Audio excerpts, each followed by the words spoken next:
Hi friends, welcome back to my channel. ఈ vlog ఏంటంటే మేము జయనగర్ లలిత జ్యువెలరీ బ్రాంచ్కి అయితే వచ్చామండి. ఇక్కడ మా బాబుదైతే చిన్న బ్రేస్లైట్ అయితే ఉందండి. ఈ ఓల్డ్ గోల్డ్ని డిపాజిట్ చేద్దామనేసి వచ్చానండి. ఎందుకంటే ఇది బాబుకి టైట్ అయిపోయిందండి. సో దీన్ని ఎక్స్చేంజ్ చేసి కొత్త గోల్డ్ తీసుకోవాలంటే మనకి ఇప్పుడు వేస్టేజ్ అలానే ఎక్స్ట్రా గ్రామ్స్కి అయితే మనీ పే చేయాలి. సో ఇప్పుడైతే మాకైతే అర్జెంట్ లేదు. సో అందుకని దీన్ని అయితే 11 మంత్స్ నేను ఎఫ్డి అయితే చేద్దామనేసి వచ్చానండి. ఫిక్స్డ్ డిపాజిట్ చేస్తే మనకి 11 మంత్స్ తర్వాత అయితే దీని మీద జీరో వేస్టేజ్ అయితే ఉంటుంది. అట్లానే ఇంకొక స్కీమ్ జాయిన్ అయితే మనకి కొన్ని గ్రామ్స్ అయితే అక్యూములేట్ అవుతాయి కదా. సో రెండు కలిపి అరౌండ్ ఒక 8 to 9 గ్రామ్స్లో బాబుకి అయితే బ్రేస్లైట్ తీసుకోవాలని ప్లాన్ అండి. సో అందుకనేసి ఇక్కడైతే ఈ బ్రేస్లైట్ని డిపాజిట్ చేద్దామనేసి వచ్చానండి. సో దానికోసం అయితే ఇక్కడైతే బ్రేస్లైట్ క్యారెట్స్ అయితే చెక్ చేసి ఎస్టిమేషన్ అయితే తీస్తున్నారు. చూడండి, ఇక్కడ ఫస్ట్ అయితే మనకి గోల్డ్ని తెచ్చినప్పుడు ఎస్టిమేషన్ అయితే తీస్తారు. ఈ విధంగా మిషన్లో పెట్టి 22 క్యారెట్స్ కాదా, ఎన్ని గ్రామ్స్ ఉంది అనేసి. సో తర్వాత వాళ్ళు రఫ్గా అయితే ఇక్కడైతే రాసిస్తారు. ఇంకా మనము ఓకే అనుకుంటే దీన్ని పైన అదే మెల్ట్ అయితే చేయించాలండి. మెల్ట్ చేయిస్తే దాంట్లో డస్ట్ ప్యూరిటీ ఎంత ఉందో క్లియర్గా మనకైతే ఫైనల్ అయితే చేస్తారు. సో ఆ విధంగా మనకి ఎన్ని గ్రామ్స్ వస్తాయో అన్ని గ్రామ్స్ మీద మనము ఫిక్స్డ్ డిపాజిట్ చేసుకోవచ్చు. అంటే మనకి 11 మంత్స్కే కాదండి, ఇప్పుడు 6 అప్ టు ఎగ్జాక్ట్గా 6 మంత్స్ వరకు అయితే ఉంచితే మనకి 6% వేస్టేజ్ అట్లా తగ్గుతుంది ఆర్నమెంట్ మీద. 7 మంత్స్ ఉంచితే 7% వేస్టేజ్, 8 మంత్స్ ఉంటే 8%, అట్లా 11 మంత్స్ ఉంటే మొత్తం ఇంకా మనం కొనుక్కునే ఆర్నమెంట్ ఏ ఆర్నమెంట్ కొనుక్కున్నా జీరో వేస్టేజ్ అయితే ఉంటుంది. సో ఇక్కడైతే మెల్ట్ చేయించడానికి అయితే వచ్చానండి.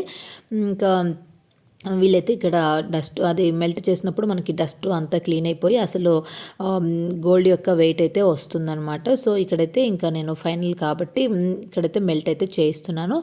నా ప్లాన్ ఏంటంటే చెప్పాను కదా, దీనికి అడిషనల్గా ఒక 4 గ్రామ్స్ అయితే యాడ్ చేయాలి. ఇప్పుడున్న గోల్డ్ రేట్కి ఇప్పుడు 4-5 గ్రామ్స్ అన్నా కూడా మనకి ఆల్మోస్ట్ 60,000-70,000 పడుతుంది విత్ వేస్టేజ్. తర్వాత ఇంక ఇప్పుడు ఈ బ్రేస్లెట్ ఇప్పుడు ఎక్స్చేంజ్ చేసి కొనాలన్నా దీని మీద కూడా మనకి వేస్టేజ్ అయితే పడుతుంది. సో నాకైతే అర్జెంట్ అయితే లేదు కాబట్టి సో 11 మంత్స్ తర్వాతే నేను పర్చేజ్ చేయాలనేసి డిసైడ్ అయ్యాను. సో దీన్నైతే ఇంకా ఎఫ్డి అయితే చేపించే ఫిక్స్డ్ డిపాజిట్ అయితే చేస్తున్నానండి అప్ టు 11 మంత్స్ వరకు. 11 మంత్స్ తర్వాత ఇంకొక దీనికి సిమిలర్గా నేను ఒక స్కీమ్ అయితే జాయిన్ చేస్తున్నాను, ఇంకా మంత్లీ స్కీము. సో దానికి రెండు కలిపి అరౌండ్ 8 to 9 గ్రామ్స్లో అయితే బాబుకైతే బ్రేస్లెట్ తీసుకోవాలని నా ప్లాన్ కాబట్టి సో నేను ఈ విధంగా అయితే చేస్తున్నాను. ఇక్కడైతే మెల్ట్ చేసిన తర్వాత కూడా సేమ్ వెయిటే వచ్చిందండి. ఇంకా మనకి ఇప్పుడు దీని వెయిట్ వచ్చేసి అంటే మనకి అమౌంట్ ప్లస్ గ్రామ్స్ రూపంలో మనకైతే ఎఫ్డి చేసేస్తారు. మనకు ఆ రోజు రేటుకి దీనికి ఎంత కొంటామో దాని మీద మనకైతే వేస్టేజ్ అయితే ఉండదు. ఇప్పుడు దీనికి 4 గ్రామ్స్ చేంజ్ ఉంది కదా, దీని మీద మనకైతే కంప్లీట్ జీరో వేస్టేజ్ అయితే వేస్తారండి. ఇప్పుడు అంతేకాకుండా ఇప్పుడు మనకు అమౌంట్ రూపంలో ఇది మాకు అరౌండ్ 46,000 అట్లా వచ్చింది. సో రౌండ్ ఫిగర్గా ఇప్పుడు ఒక 50,000 మనం డిపాజిట్ చేయాలంటే దానికి కూడాను మనము ఒక ఎక్స్ట్రా అమౌంట్ క్యాష్ కూడా దీనికి అడిషనల్గా కూడాను మనం పే చేసుకొని 50,000కి ఎఫ్డి అయితే చేసుకోవచ్చు. అప్పుడు ఈ 50,000కి మనం ఫిక్స్డ్ డిపాజిట్ చేసిన రోజు ఎన్ని గ్రామ్స్ అయితే అక్యూములేట్ అవుతాయో దానికి మనకి ఆ రోజుకి కంప్లీట్గా వేస్టేజ్ అయితే జీరో ఉంటుందండి. సో ఇంక ఇక్కడికైతే మళ్ళీ ఫైనల్ ఎస్టిమేషన్ ఇంకా మెల్ట్ చేశారు కదా, సో ఇక్కడ ఫైనల్ ఎస్టిమేషన్ బిల్ అయితే ఇస్తున్నారు. మనకి ఇంకా డిపాజిట్ చేయడానికి ఒక బాండ్ అయితే ఇస్తారండి. ఆ బాండ్ని అయితే మనము అప్లికేషన్ని ఫిల్ చేసేస్తే వాళ్ళు బాండ్ అయితే ఇస్తారు. ఆ బాండ్ని అయితే మనం జాగ్రత్తగా ఉంచుకోవాలండి 11 మంత్స్ వరకు. బాండ్ పోయిందంటే కష్టం అనమాట. సో ఇంకో ఈ విధంగా అయితే బాండ్ని అయితే ఫిల్ చేసేసి సో ఎన్ని గ్రామ్స్ మనకి ఎక్స్ట్రా దీనికి ఈ గోల్డ్కి కాకుండా మనం ఇంకా ఎక్స్ట్రా క్యాష్ అడిషనల్గా పే చేయాలనుకుంటే కూడా పే చేసుకోవచ్చు.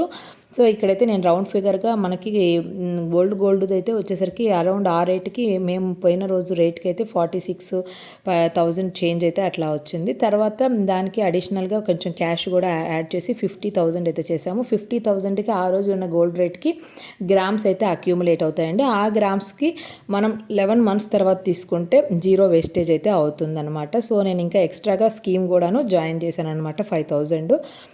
సో ఇవి రెండు కలిపి ఆఫ్టర్ 11 మంత్స్ తర్వాత బాబుకి ఒక 8 to 9 గ్రామ్స్లో తీసుకోవాలని ప్లాన్ అనమాట. ఇది ఫ్రెండ్స్, వీడియో నచ్చితే please like, share, subscribe. Bye friends.